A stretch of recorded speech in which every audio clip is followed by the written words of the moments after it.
Hey y'all, I just want to come on and show a black-owned business to support called Body Crystals Co. I love their body souffles. They are my favorite thing to moisturize with. I refuse to use anything else at this point. They are really nourishing for my skin and they make the biggest difference I've ever seen. They smell amazing and the texture on the product is really light and fluffy, and it's full of nourishing butters and oils, all natural ingredients, guys, and a little goes a long way. Look at how it just sinks into my skin. I assure you, that shoulder felt amazing. It doesn't leave a greasy feeling at all, and it gives a nice, deep penetrating moisture, and it lasts a long time. It's good for the ashiest of ankles, I promise. And you can use it on your face and your hair. This stuff is really multifunctional. Go show us some love. All right, power to the people.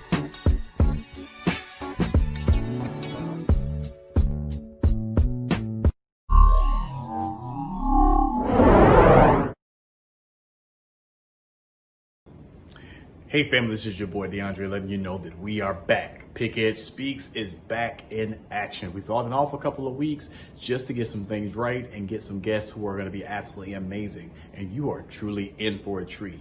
Please make sure you're watching us every Monday night, 7 o'clock. You don't want to miss it. Right on Facebook and now on our YouTube channel. Again, PickEd Speaks, where Black excellence speaks for itself. You be there.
A voice of reason, a voice of purpose, to a generation in need. Welcome to PickEd Speaks.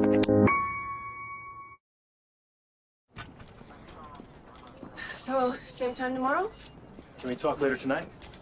There's a lot more to talk about. Like what? Like how we're gonna deal with all this. This? AJ, you and me, us. I want us to be a family. Noah. I love that you decided that you want to be involved with our son. But you can't just swoop in and talk about family like it's something that you pick up on the way home. I've been here less than 3 years, and I still don't feel like I am a part of this family. Yeah, but that's you. That's how you operate. Take that back. You're upset? Take it back. I'm sorry. I take it back. Good. I just meant that... Whatever you meant doesn't need to be known. Not by me, anyway. Sorry. Same time tomorrow.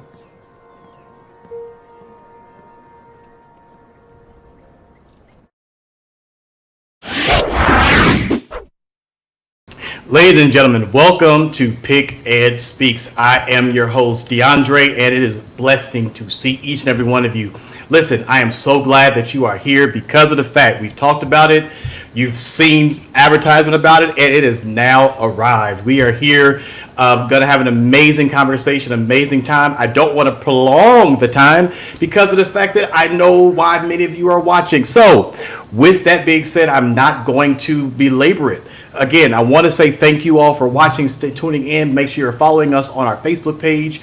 Make sure you're following us on our Twitter page, on our YouTube page, as well as our Instagram page. However, what I do want to do now is I want to introduce you to someone that I have followed for quite some time. I have been just excited about what he brings to film, and I'm even starting to get a chance to see what he's bringing to the music arena. There's, I guess, no other way that I can introduce him. Just go ahead and introduce him. Ladies and gentlemen, I want to introduce to PickEd Speaks none other than Mr. Benjamin Patterson. How are you, great sir? Thank you. Yeah, thank you for being here. I know that I told you all that stuff was coming beforehand, so I know it was a long wait. But we're going to talk about that scene and many others in a minute. But one of the things I wanted to do for those of maybe just for those individuals outside of maybe that realm that may not know exactly who you are. Tell us exactly who Benjamin Patterson is outside of what we see on TV, outside of what we hear on interviews and about music. Tell us exactly who he is, where he's from, and just something that we would not know if we were just walking to and fro. Wow. First of all,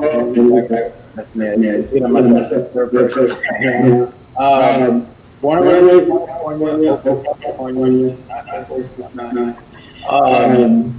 I started when I was probably my late. I did not start off my creative career path with something and I actually a DJ before anything. No music, very and I moved from Oakland to San Diego, from San Diego to Los Angeles. And I started my entire run with, I did an infomercial and then I did a Pepsi commercial. And that Pepsi commercial, which was kind of what was one of the first bigger jobs, is what got me in SAG, Screen Actors Guild. And then from there, I just kind of blossomed. I mean, I have a bunch of friends that are actors that I've met along the way, but I have a few friends that I grew up with that have also gone on have had and are still having very successful acting careers. So yeah, I've got some people on here. What's up, HS Cummings? Yeah, they're coming through and commenting. And just so you all know, so we worked that out. So Benjamin, I think I figured out what it was. I think the feedback is actually because my mic is on. So when you talk, I have to be quiet. So I have to turn my mic off. So we figured it out. So I kind of want to get into it. So we talked about, the industry. So you ultimately, you were talking about you were DJing and so ultimately what really brought you to this idea of being an actor and engaging in film? What was that thing that kind of brought you into it? It's one of those things where I was watching people that I knew do it. And I kind of have this part of my personality that's like, if there's something I like and I'm kind of drawn to it, I generally will try to figure out how it is that I could do it. And when I began with doing the modeling and doing the commercial work, I started seeing like people that were going in for soap operas and like CSI Miami and CW shows and that kind of a thing.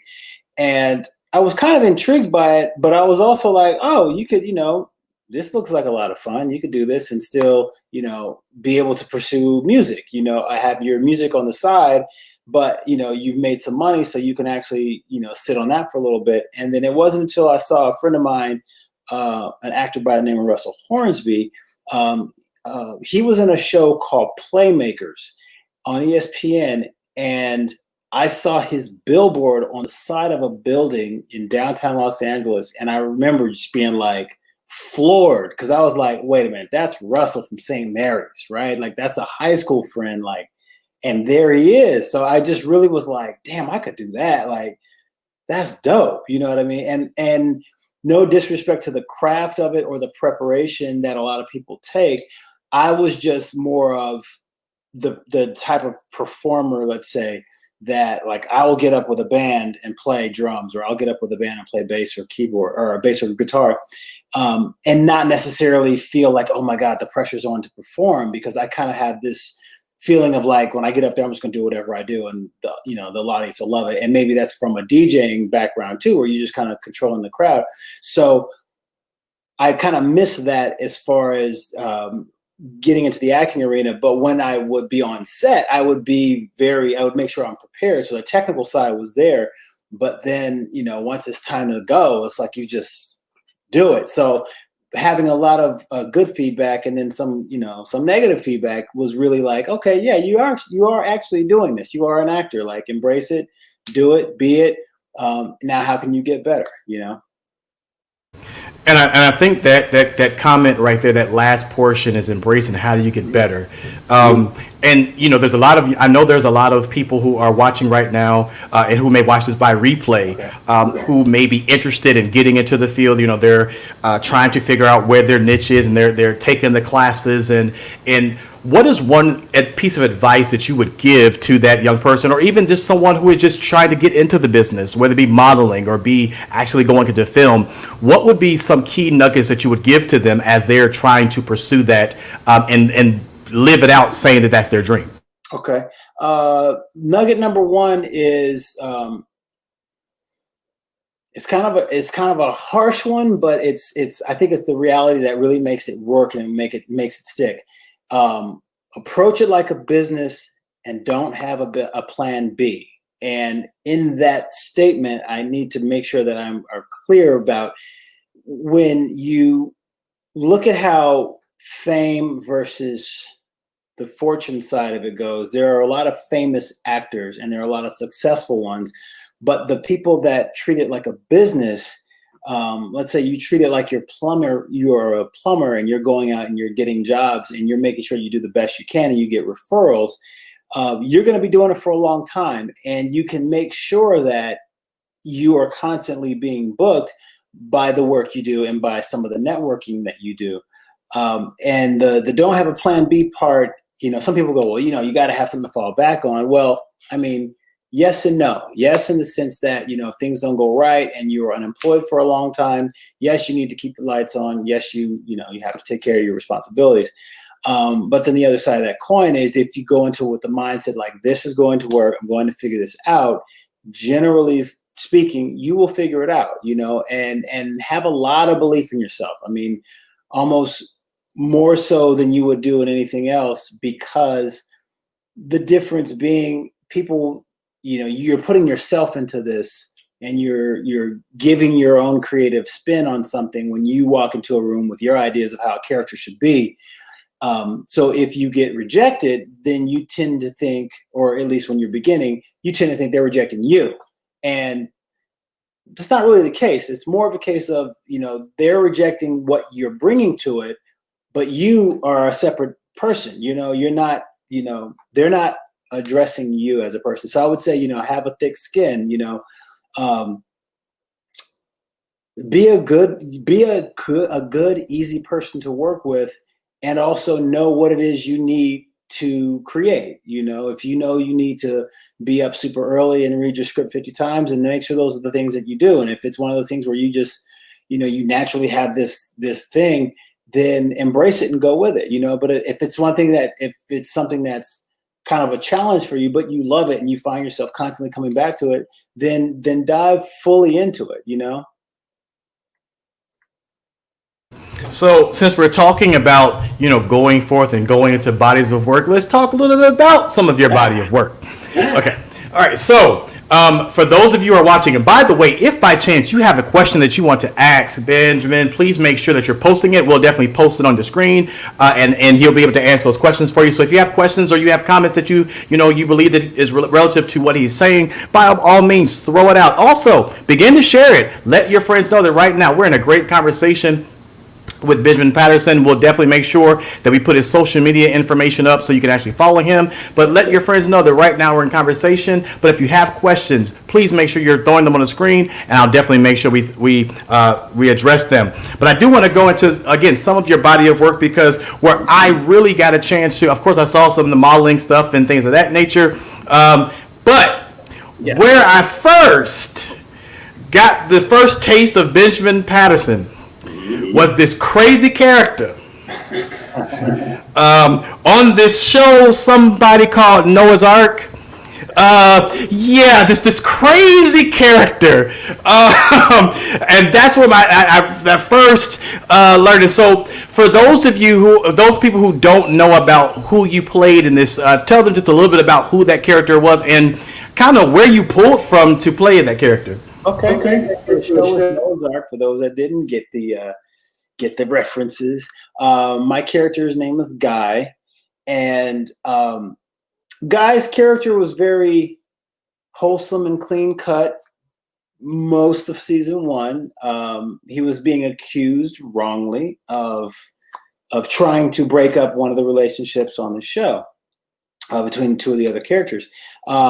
However, by the end of season 1, it was apparent that he was actually on the take.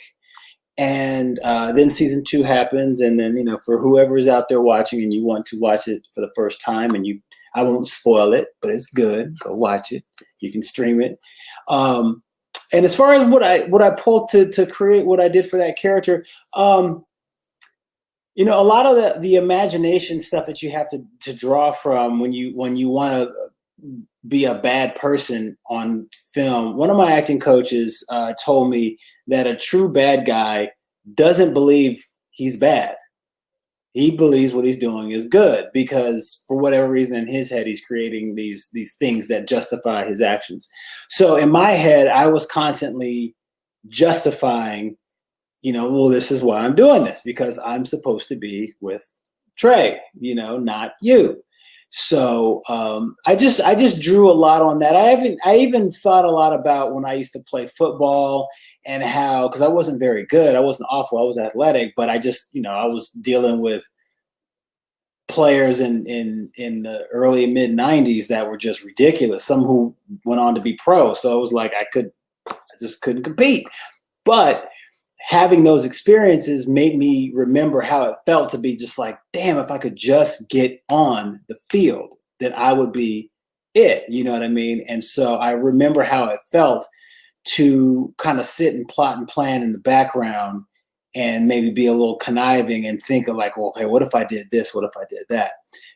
So I did my best to create a character that was memorable.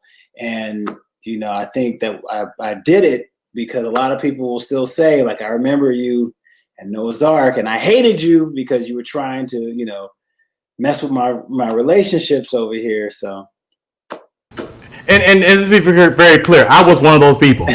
I was like, this dude is a mess, and not just a mess. I mean, a hot mess. But as you said, again, I think that shows the true artistry and the true essence of an actor. If you were, because I feel the same way, and my mom is watching, so shout out to my mom.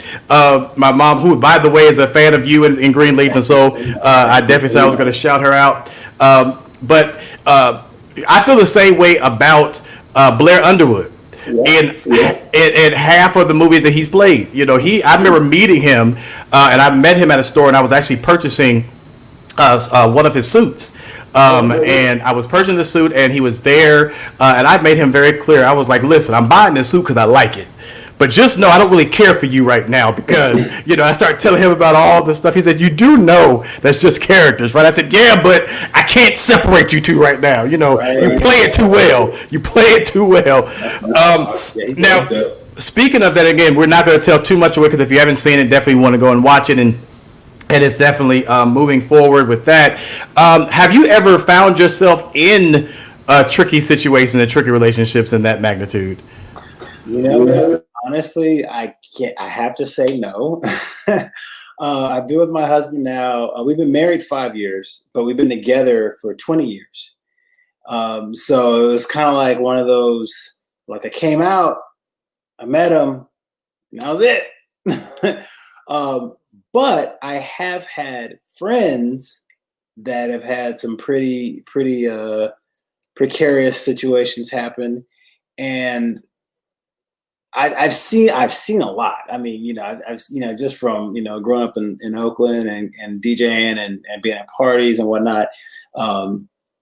Both both gay relationships and straight relationships. I've seen a good amount of just like tires getting slashed and batteries getting disconnected from cars and credit cards getting stolen and maxed out at Mervin's. So I've seen enough to be able to create an atmosphere within my own mind about what would be going on, what would motivate a character. And you mentioned, being married 5 and being in a relationship for 20, being in that kind of relationship for such a long period of time and being in the industry in which you're in, how has that, you haven't necessarily had relationships like that, but how has that been, having to secure your relationship and still hone to your craft? It's been an interesting ride. I will say, I think I'm blessed in the sense that I'm still free enough artistically to fully invest myself into whatever that character is. So if I'm, on Grey's Anatomy, I'm trans, but I'm not trans in real life. So I have to fully invest myself in that. And then on Greenleaf, I am Grace's ex. So I have to fully, to someone who does not know me, they have to believe that we were once in love and we have a son and all that. So I feel like because my relationship is what it is, I can fully just immerse myself in loving this person and know at the end of the day when I say cut, like it's cut. But there are genuine feelings when I'm working. Like I am fully like, I love this person. I like this person. I don't like this person. I'm falling for this person. Like I come from as much of a true place as I can. And I think that comes from the solidarity of having a long-term relationship.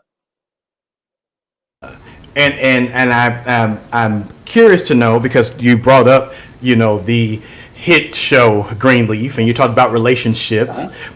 So let's dive into this wonderful show. I fell in love with this show. First of all, I'm going to go back.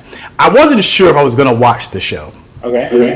Growing up in church, being someone who's in church, I'm like, ooh, do I really, like, I know the behind the scenes stuff, but do I really want to watch it to see it in the forefront?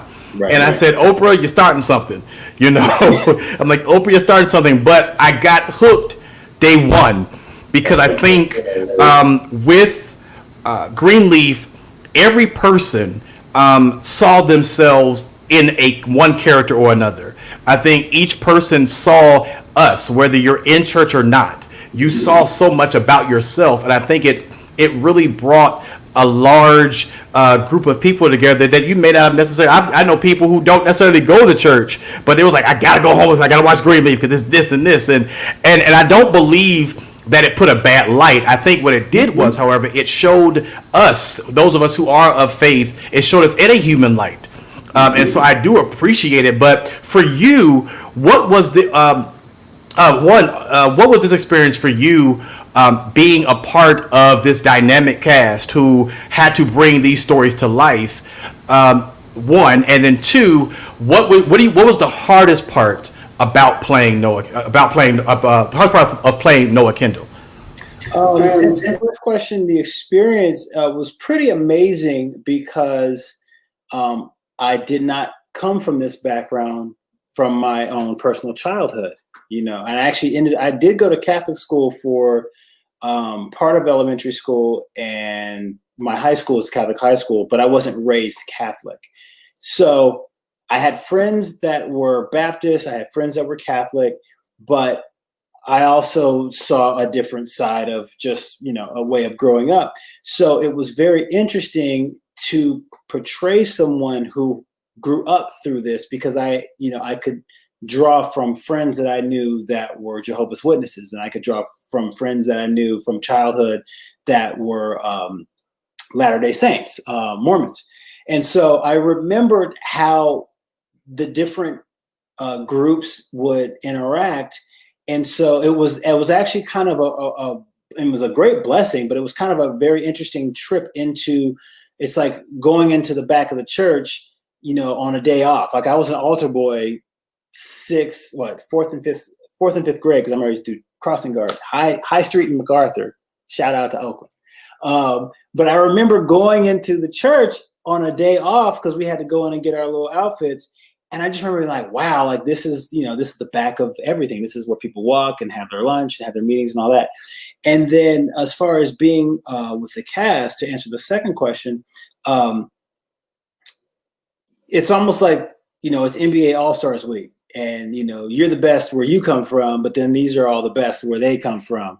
So everyone is out to do their best work.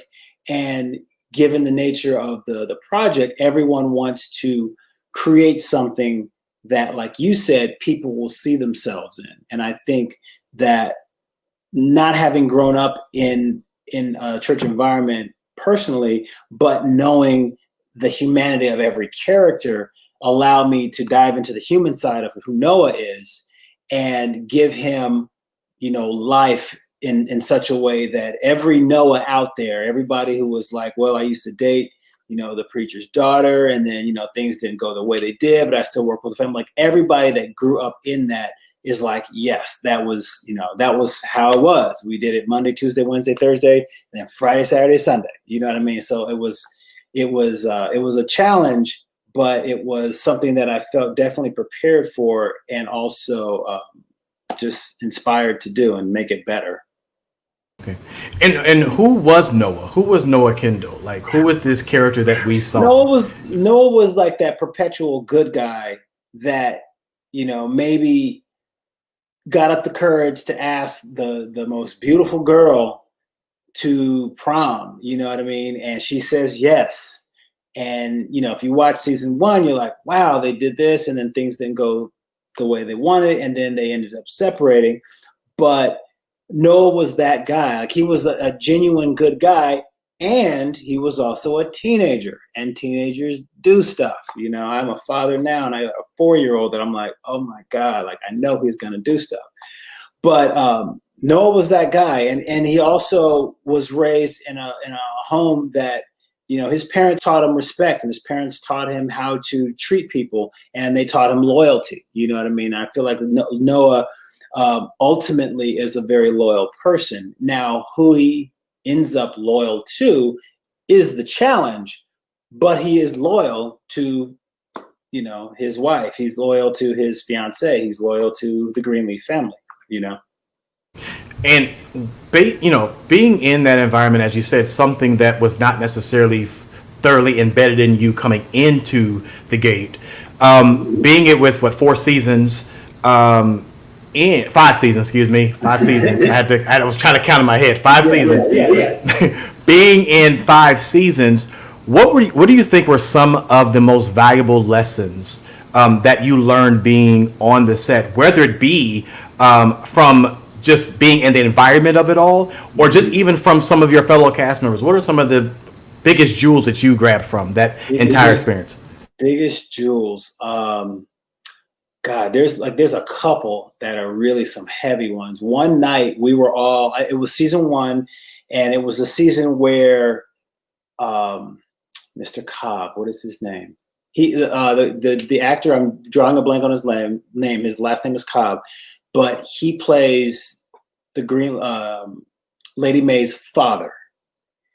So in between takes, it's me, Greg Allen, Lamont, Keith, and the director, Clement. And we're talking about different stuff. And at some point, we end up singing The Big Payback, right? James Brown, Big Payback, in between takes, completely unrelated. But I remembered, like, when you just remember a common thing between everybody, you get the chemistry, like, instantly. Like, everybody knows James Brown, everybody knows The Big Payback. That was one thing, was to remember your creativity and you'll find the commonality. Another one was at one point, executive producer / director Clement Virgo came up to me and we were doing a scene. It was episode 9, when Isabel finds out and she's confronting me. He just walks over to me and he goes, "Think of Miles Davis." And he just walks off. And I got the chills and I was like, damn, he just said, "Think of Miles Davis." And the music side of me was like, all these different things popped up into my head, but I remember how dark and how dreary a few of these songs that I was thinking of really were.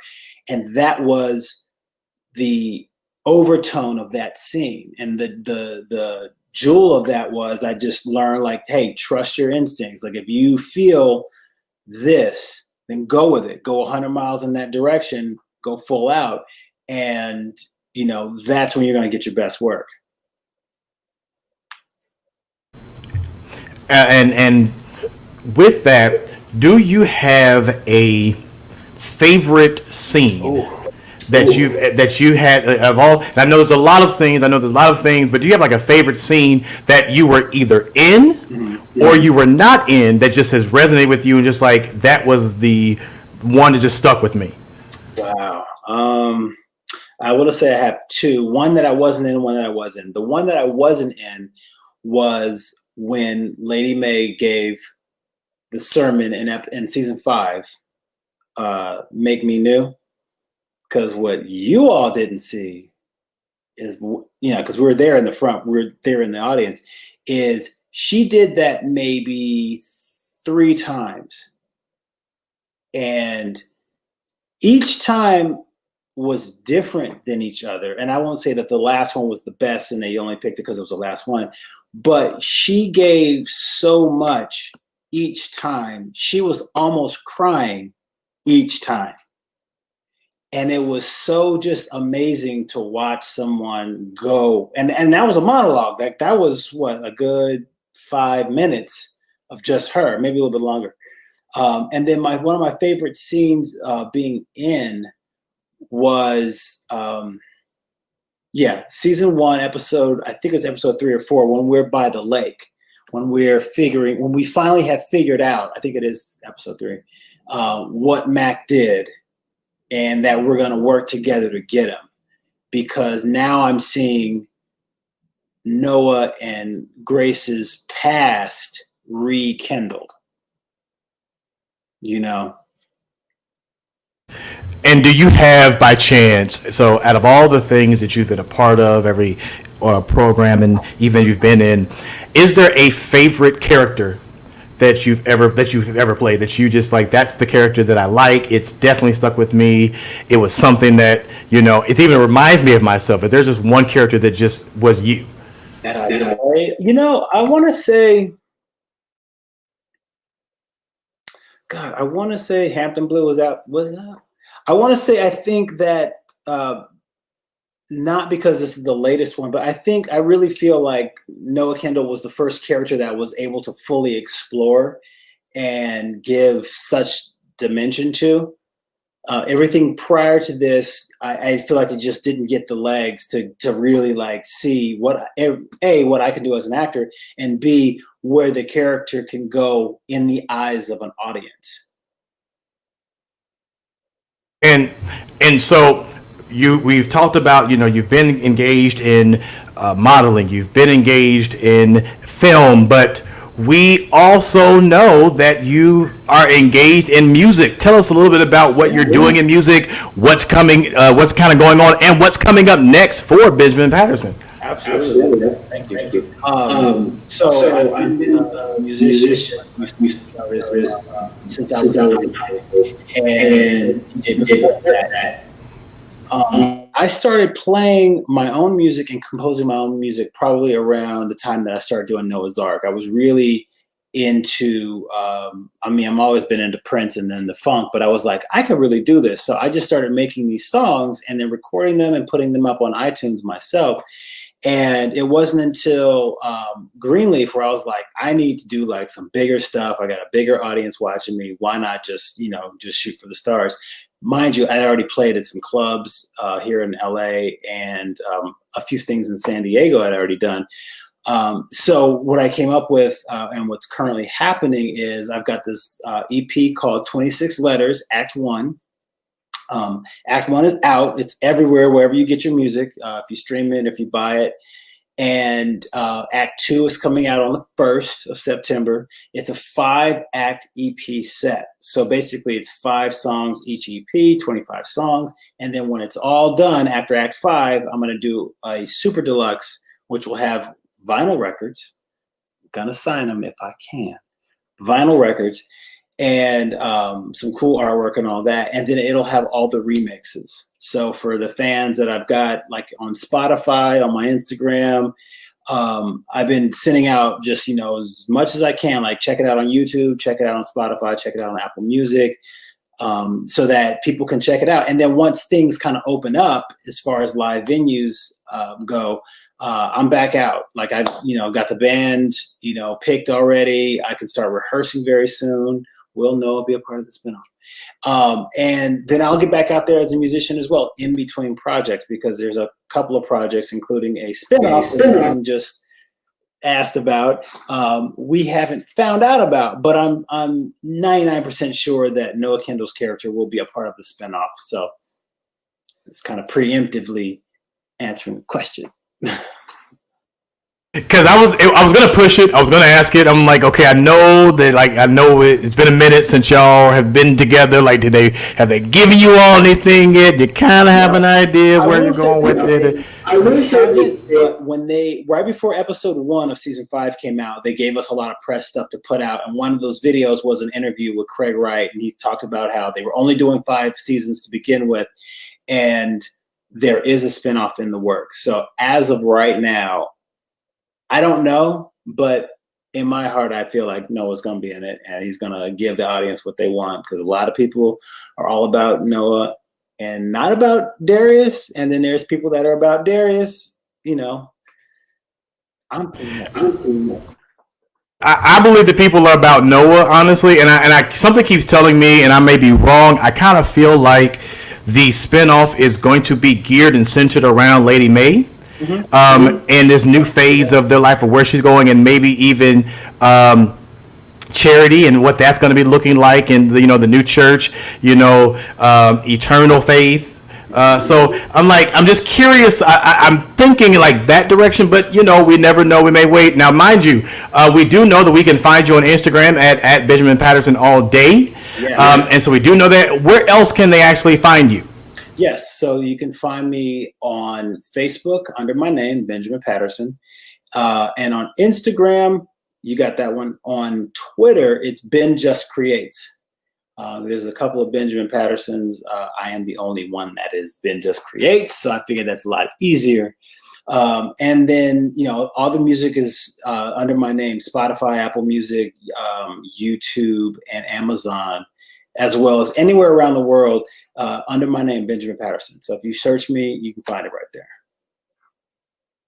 And of course, one last nugget. What is one last thing that if you had to leave something for someone, whether it be someone who, again, is an inspiring actor, or just someone who just loves the arts, because we've seen in many of the different schools, in many of the different areas, that unfortunately they've been taking arts out of the school, and hasn't necessarily been as prominent as a lot of the sciences and technologies and so forth. And so arts are, or what would you say to that little boy who, because people identify art as a certain way, and you can't love art without being this, or it's not genuine, it's not manly enough, or a case may be. What would you say to that young person, or to that individual who's saying, I love it? How would you encourage them to keep their individuality? I would say to that young person, if you love it, then live it. And by that, I mean, let it come through in everything that you do. Like you can be an amazing dancer, and on the flip side of that coin, be an amazing running back. You know what I mean? Like if you got foot speed, then you can, you're shaking people, you know what I mean? Or if you love cooking, or if you love plants, or any of that kind of stuff, don't let anybody else's opinions of what they see you doing dictate how you feel about what it is you're doing. And it'll take you all around the world. It'll take you to places, to people, and to instances that will just shape you as a magnificent person. And it's more of what people need. Well, ladies and gentlemen, I have had the privilege and the honor of sitting here having a great conversation with the Benjamin Patterson, who I am now considered my new friend. Yes. And so I am grateful. Thank you, sir, for coming forward to speak with us today. Again, please make sure you are following him on Instagram at Benjamin Patterson all day, as well as all of the other social media outlets. Again, we'll be right back. But again, thank you, Mr. Benjamin Patterson, for being with us. And I hope to be able to speak to you again soon. Absolutely. Thank you. We'll be right back right after this. PickEd Speaks. We'll be right back. Hey y'all, I just want to come on and show a Black-owned business to support called Body Crystals Co. I love their body souffles. They are my favorite thing to moisturize with. I refuse to use anything else at this point.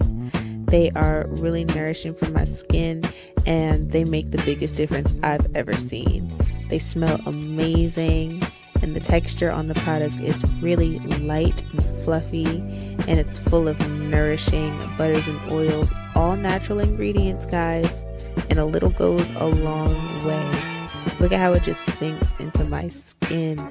I assure you, that shoulder felt amazing. It doesn't leave a greasy feeling at all, and it gives a nice, deep, penetrating moisture, and it lasts a long time. It's good for the ashiest of ankles, I promise. And you can use it on your face and your hair.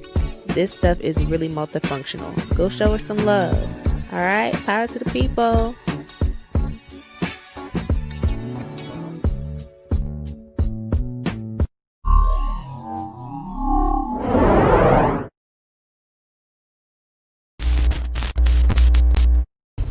So we're back live here with PickEd Speaks. I just had an amazing interview with none other than Benjamin Patterson, one who has played Noah Kendall on Greenleaf and has also been a guy in Noah's Ark and has played on many other things. And so we're just grateful that he joined us. Listen, I wanted to come back live for a few moments because we have a couple of minutes. I kind of wanted to speak to some of you all to just talk about a couple of things. Number one, we just experienced last week what we call amazing, awesomeness at its best. We got a chance to see the DNC convention, and tonight will be the Republicans' turn to do their convention. We have these times have been a very unconventional convention, and so we're very clear that tonight is going to be very different. We know very different from what we saw from the Democratic side. I, for one, will be watching because I will be on live tonight with none other than Dr. Zachary Kirk to discuss and talk about what the contrast. First of all, one, the message of the RNC, but two, kind of do a comparison of the contrast of what we see night to night from the the Republicans as it pertains to. In relation to the Democrats. And so I'm going to be very intrigued and interested to see what is brought forth. I'm going to be very intrigued and see what difference is made. And I want you all to tune in tonight. I know it's going to be late, but we'll be tuning in about 11:30 Eastern Standard Time. So please make sure that you're logging on to, it'll be broadcasted from my personal page, so it'll be kind of a watch party kind of spill. Make sure you come on, share your input. If you're watching tonight, we want to hear from you. We want to hear what are some of the differences that you're seeing, what are some of the things that you're saying, what are some of the things also you want to hear this week. Now, of course, I know many of you are saying we don't want to hear anything from the Republican Party. Listen, because of the fact that we have had this administration in place for 4 years, there are some things that we need to hear.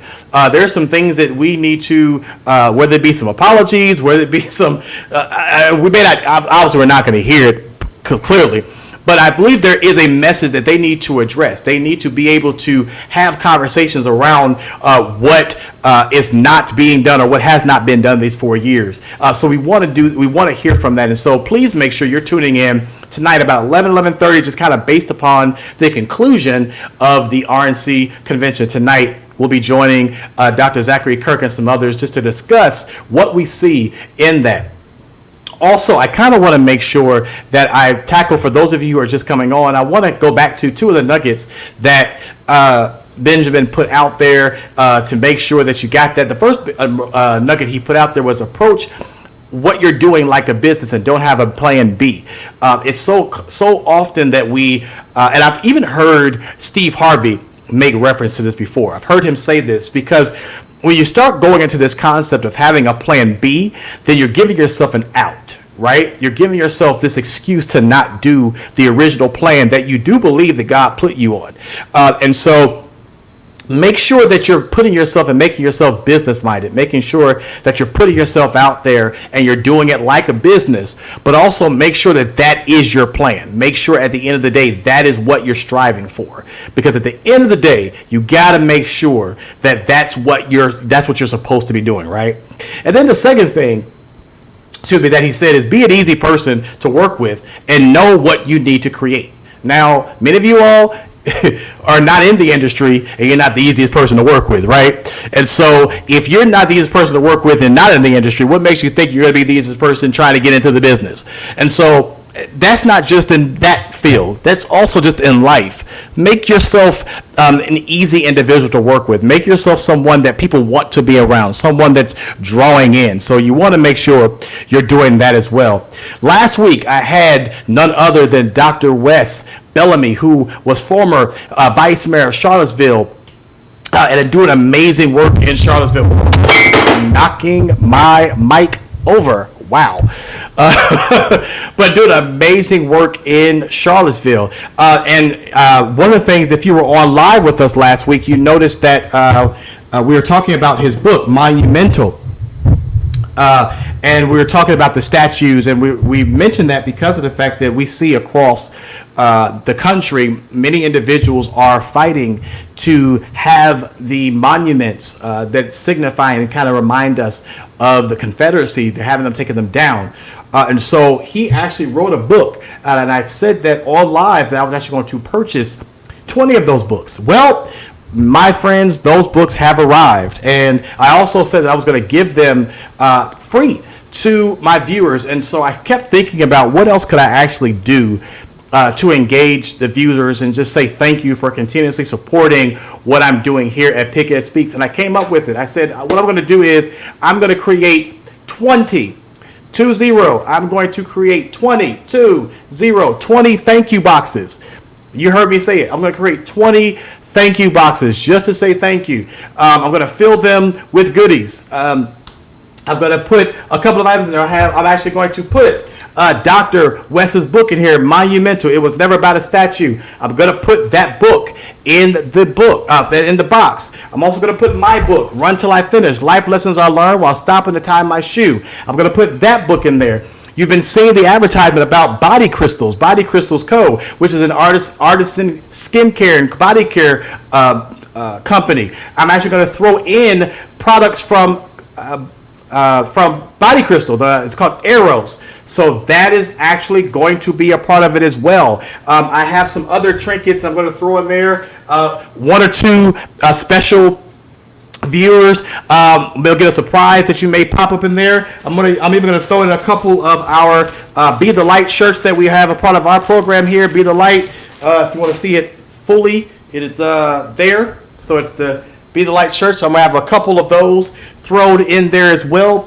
And again, just some other knickknacks just to say thank you for continuously supporting what we're doing here at PickEd Speaks.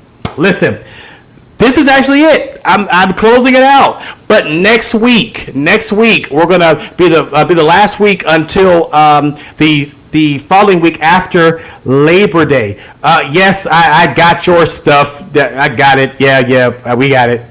I had to get some stuff in, so we finally got it.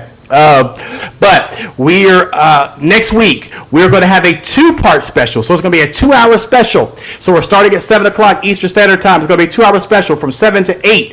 We're going to have what we call As a Man Thinketh, and from 8 to 9 it's going to be called As a Woman Thinketh. We're going to have a panel of men and women, 7 o'clock to 8 o'clock, and then 8 to 9 o'clock. It's going to be called As a Man Thinketh and As a Woman Thinketh. We're going to have amazing panelists just discussing how men and women think.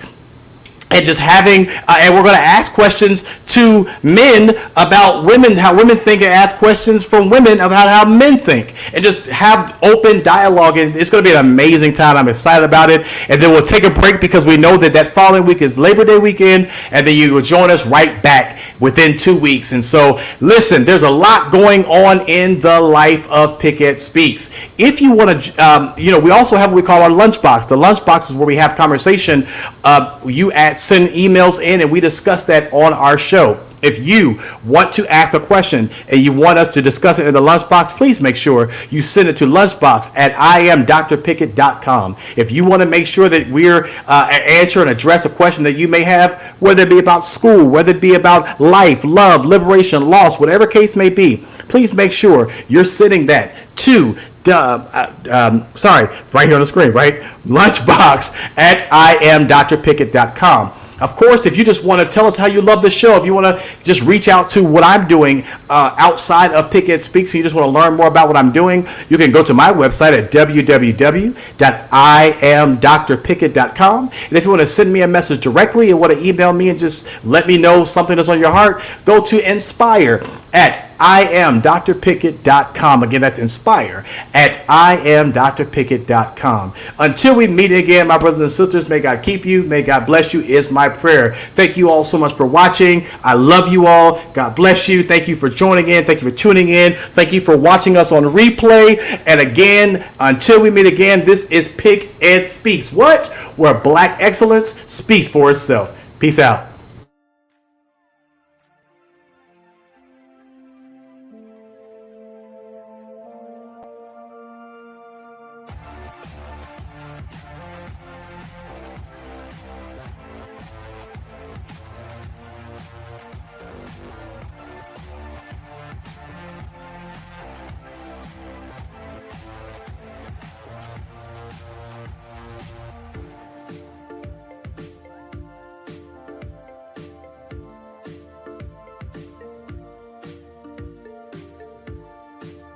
Thank you for watching PickEd Speaks, where Black excellence speaks for itself.